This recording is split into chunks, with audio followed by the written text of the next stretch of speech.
Woe to Ariel, the city where David dwelt. Add year to year, let feasts come around. Then yet I will distress Ariel. There shall be heaviness and sorrow, and it shall be to me as Ariel. I will encamp against you all around. I will lay siege against you with a mound, and I will raise siege works against you. You shall be brought down. You shall speak out of the ground. Your speech shall be low out of the dust. Your voice shall be like a medium's out of the ground, and your speech shall whisper out of the dust. Moreover, the multitude of your foes shall be like fine dust, and the multitude of the terrible ones like chaff that passes away. Yes, it shall be in an instant, suddenly. You will be punished by the Lord of hosts, with thunder and earthquake and great noise, with storm and tempest, and the flame of devouring fire. The multitude of all the nations who fight against Ariel, even all who fight against her and her fortress, and distress her, shall be as a dream of a night vision. It shall even be as when a hungry man dreams, and look, he eats, but he awakes, and his soul is still empty. Or as when a thirsty man dreams, and look, he drinks, but he awakes, and indeed he is faint, and his soul still craves.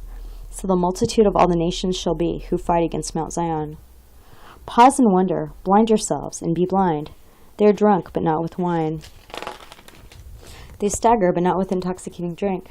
For the Lord has poured out on you the spirit of deep sleep, and has closed your eyes, namely the prophets, and he has covered your heads, namely the seers. The whole vision has become to you like the words of a book that is sealed, which men deliver to one who is literate, saying, Read this, please. And he says, I cannot, for it is sealed. Then the book is delivered to one who is illiterate, saying, Read this, please. And he says, I am not literate.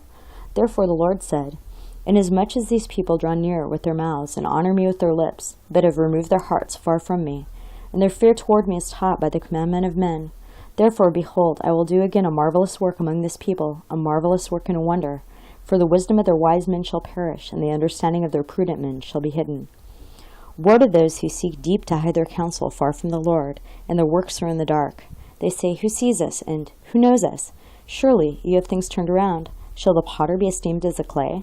For shall the thing made say of him who made it, He did not make me? Or shall the thing formed say of him who formed it, He has no understanding? Is it not yet a very little while, till Lebanon shall be turned into a fruitful field, and the fruitful field be esteemed as a forest?